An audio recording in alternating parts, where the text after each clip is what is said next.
ভোজপুর গ্রামে একটি নাম খুব বিখ্যাত ছিল, পেটুরাম। রাজা নয়, রানাও নয়, কিন্তু খাবারের প্রসঙ্গ এলেই সবাই পেটুরামকে সেলিউট করত। পেটুরাম শুধু খেতেই পছন্দ করত। খিদে পেয়েছে কি না, তার জিহ্বায় সবসময় কিছু না কিছু প্রয়োজন হতো। আরে বাহ, এই ফলগুলো বেশ সুস্বাদু মনে হচ্ছে। ওগুলোকে না খেয়ে যদি আমি চলে যাই তাহলে ও তো রাগ করবে। আমি বরং একটা দুটো খেয়েই নি। এমনই ছিল পেটুরামের স্বভাব। তিনি একজন ব্যক্তিকে অপমান করতে পারেন, কিন্তু খাবারের কোনো রকম জিনিসকে আঘাত করা তার নীতিতেই ছিল না। সকালে নিজের বাড়িতে পোহা, দুপুরে কারোর বাড়িতে খিচুড়ি, সন্ধ্যায় সিঙ্গারা আর রাতে পরোটা। পেটুরামের দিন এরকমই কিছু একটা কাটত। খাওয়া অবধি সব ঠিকঠাক ছিল, কিন্তু তখন ব্যাপার খারাপ হতো যখন পেটুরাম খাবার খেয়ে টাকা না দিত। এই যে পেটুরাম, আরে কোথায় চললে? আরে কোথায় আবার? দপ্তরে। আরে কাজ করতে হবে তো নাকি? না না, সেসব তো ঠিক আছে, মানে সিঙ্গারাগুলো পয়সাও তো দিতে হবে, তাই না? আরে কি বলছো তুমি কিশোনায়? আরে আরে আমি একই গ্রামে থাকি ভাই, নিজের ভাইয়ের কাছ থেকে তুমি পয়সা নেবে? এটা একেবারে ভালো দেখাই না। আরে কেন ভালো হবে না? আরে কি হয়েছে কি? আরে আমার তো ভালোই লাগে, তুমি আমাকে আমার পয়সা দাও। না না কিষান দাদা, নিজের ভাইকে খাবার জন্য পয়সা দিতে হবে, এটা আমার একদমই ভালো লাগে না।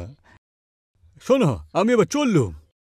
উফ, পেটুরাম তো একদম হিসেব নেই।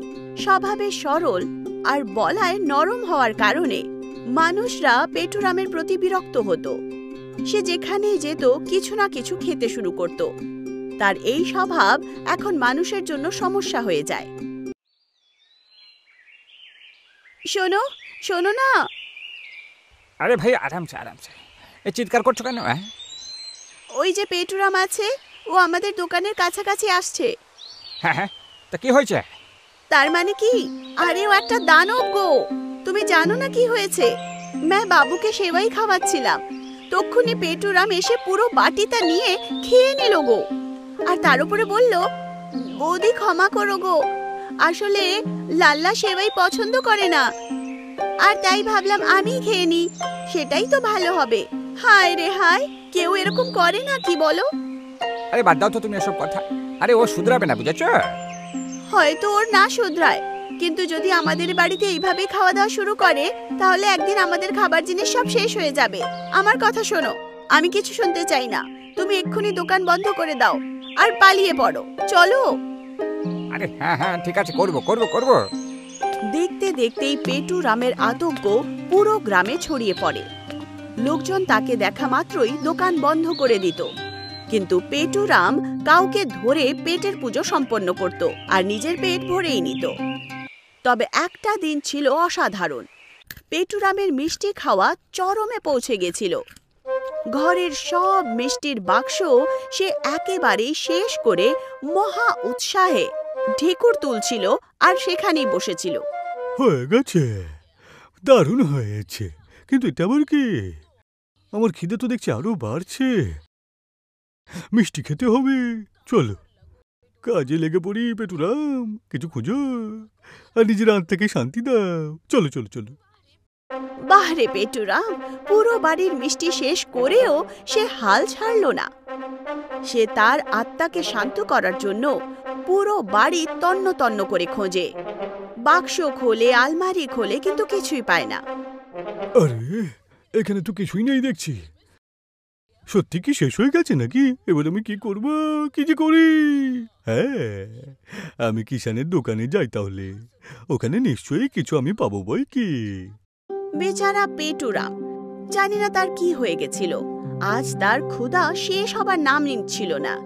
সে তৎক্ষণাৎ কিষানের দোকানের দিকে যায়, কিন্তু হায়, কিষানের দোকান আজও বন্ধ ছিল। সে রেগে গেছিল, কিন্তু হাল ছাড়ল না। সে অন্য দোকানে যাওয়ার সিদ্ধান্ত নিল, কিন্তু পেটুরামের টাকা না দেওয়ার অভ্যাসের কারণে সবাই তাকে বের করে দেয়। এখন সে ক্লান্ত, ক্ষুধার্ত, আর সবচেয়ে খারাপ ব্যাপার, মিষ্টি ছাড়া। বেচারা পেটুরাম মাঠের কিনারায় বসে কাঁদতে শুরু করে আর বলে,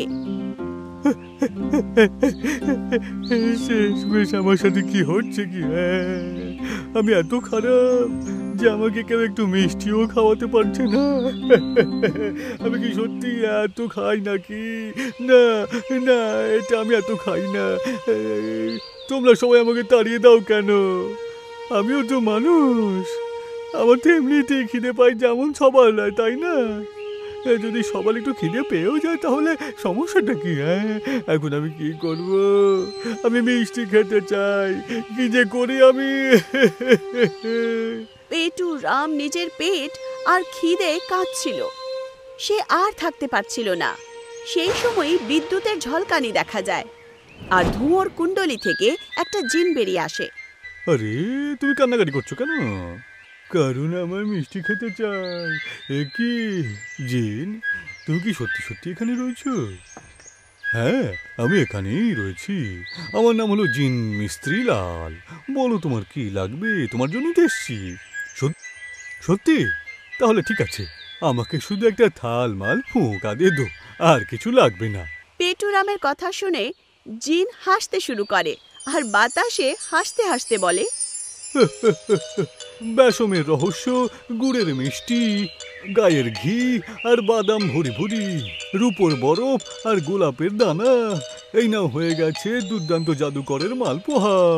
দেখতে দেখতেই পেটুরামের সামনে এরকম ভাবে মালপোয়া বানায় যেটা সোনার থালায় নিজে নিজেই চলে আসে। এগুলো দেখে পেটুরামের জিভে জল চলে আসে। আহা, এই মালপোয়াগুলো তো বেশ সুস্বাদু মনে হচ্ছে। আমি কি এগুলো খেতে পারি? হ্যাঁ, নিশ্চয়। জিনের হ্যাঁ বলার সঙ্গেই পেটুরাম মালপোয়া খাওয়া শুরু করে। যেই মাত্র সে প্রথম কামড় খায়, মন্ত্রমুগ্ধ হয়ে যায়। কিন্তু অদ্ভুত ব্যাপার এটা ছিল যে পেটুরামের পেট একটা প্লেটেও ভরল না। ও একটা নয়, দুটো নয়, 10টা নয়, সে 50টারও বেশি প্লেট শেষ করে ফেলেছিল। কিন্তু তখনও তার খাওয়ার চাইছিল। পেটুরামের অবস্থা দেখে জিন অবাক হয়ে যায়।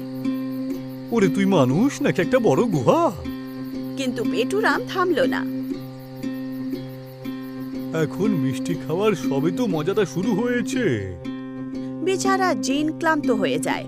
ম্যাজিক প্লেটটার ধীরও বাড়তে শুরু করে। অবশেষে জিন ক্লান্ত গলায় বলে, ঠিক আছে, তোকে আমি বরদান দিচ্ছি। তোর জন্য মালপোয়ার বৃষ্টি হবে। তো যত ইচ্ছে তত মালপোয়া খেতে পারবি। আচ্ছা, সত্যি? এখন সে অসংখ্য মালপোয়া খেতে যাচ্ছিল। কিন্তু সে জানতো না যে এই মিষ্টি বৃষ্টি শীঘ্রই মিষ্টি বন্যায় পরিণত হবে। যেই মাত্র জিন জাদুর কাঠিটা ঘোরায়, তক্ষুনি মেঘ উপচে পড়ে। কিন্তু এই মেঘ জল নয়, মালপোয়ায় ঢেলে দিচ্ছিল। পেটুরাম মুখ খুলে তাড়াতাড়ি খেতে শুরু করে। কিন্তু কিছুক্ষণের মধ্যেই পুরো গ্রামে মালপোয়ার স্তর জমতে শুরু করে। চারদিকে বৃষ্টি শুরু হয়ে যায় মালপোয়ার। এই অদ্ভুত পরিস্থিতি দেখে আতঙ্কিত হয়ে পড়ে গ্রামবাসীরা। আরে এসব কি হচ্ছে কি? আরে মালপোয়ার বন্যা কোত্থেকে শুরু হয়ে গেল? কিছুক্ষণের মধ্যেই মালপোয়ার এই বন্যা দেখা দিল যে গ্রামের মানুষ এই বৃষ্টির রসে ডুবে যায়। কিন্তু অন্যদিকে পেটুরামও খেতে খেতে ক্লান্ত হয়ে পড়েছিল। এখন সেও সেই মিষ্টি বন্যায় সাঁতার কাটছিল। কিন্তু মালপোয়ার বৃষ্টি থামছিল না, আর বন্যাও থামছিল না। ঠিক তক্ষুনি রামের মুখ থেকে বিস্মিত বিচলিত পেটু বেরিয়ে আসে। বাবা, থাক থাক, আর পারবো না। ছেড়ে দাও, ঈশ্বর বাঁচাও আমাকে। আমি আর কিছু খেতে পারবো না বাবা গো। হে জিন, হে ঈশ্বর, আমি কথা দিচ্ছি, এরপর থেকে আমি একটু সহ্য করে খাবো, ধৈর্য ধরবো। অন্যের কষ্টের পয়সা আমি ওদেরকে ফিরিয়ে দেব।